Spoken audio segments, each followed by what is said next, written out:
All right. Welcome to today's lecture.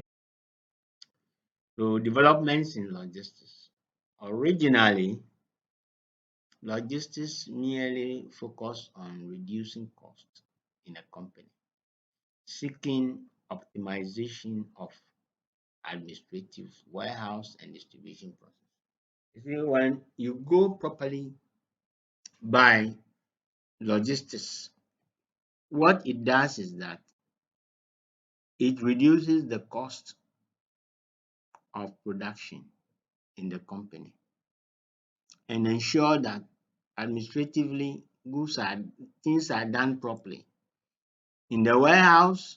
And when you come to the distribution and manufacturing, everything go as planned. If it is not planned, it is not done. You plan to receive raw material from the one who gives you raw material. He sells to you in the right quantity, at the right manner, at the right time. You store it in your warehouse.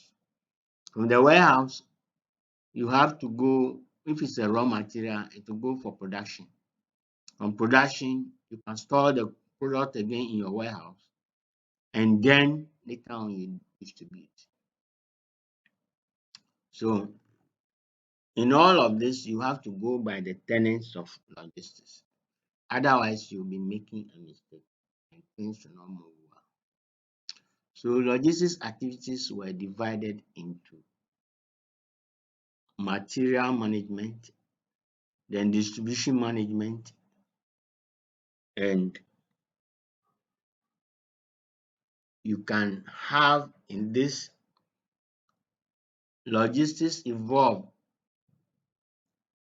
You see, the logistics management comprises of the procurement of raw material, which I've already mentioned, and the organization of the goods flow through the production process up to the time that you take inventory of the finished products. These were merely planning driven activities. So you plan for all these things. Otherwise, you will not be doing the right thing.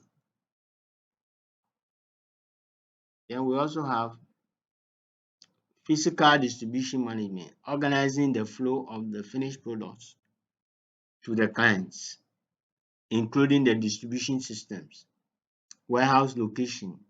You allocate the goods and then the return flow. So once the raw material comes in, production is done.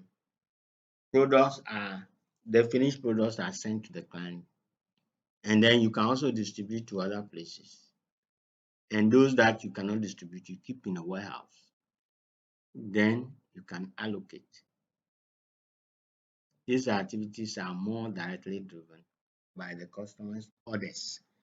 You order and then you make sure that, but without orders, you cannot distribute. You cannot even send any product to anybody by transporting.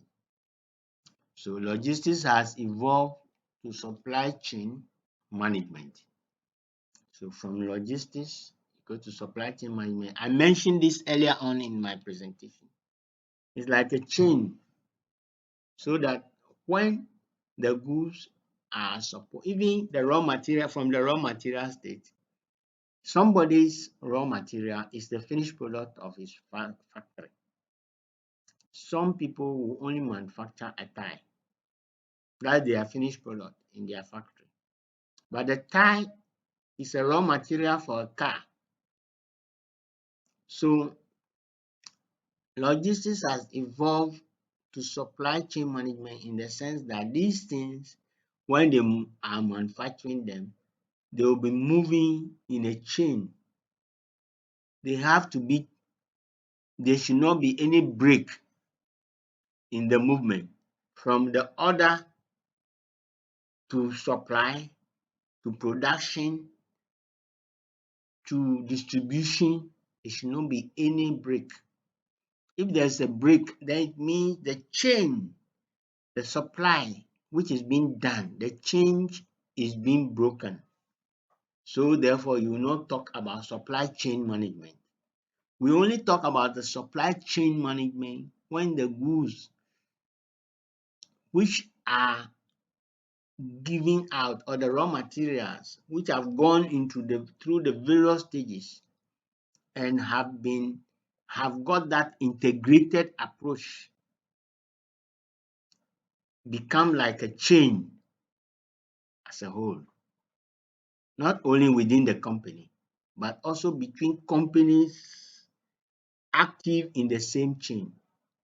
So therefore, if you are supposed to supply ties from Bonsa Ties or Japan to a company in Ghana, they will do the raw material, they will manufacture, production, warehousing, and then you order.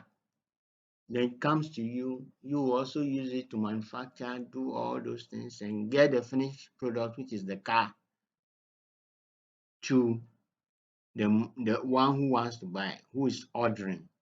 So without order, you cannot supply. And in this case, you make sure that whatever you are doing within the process is in the form of a chain. You don't break it. You don't get disappointments all over. If there are any of these things, then it means you are not going by the chain. So supply chain management aims to provide the best possible customer service or the value at the lowest possible cost throughout parts of the entire chain, from raw material to the end user. So look at this question. Where do logistics providers come into play with procurement logistics? Think about it. Think about this question. In mirroring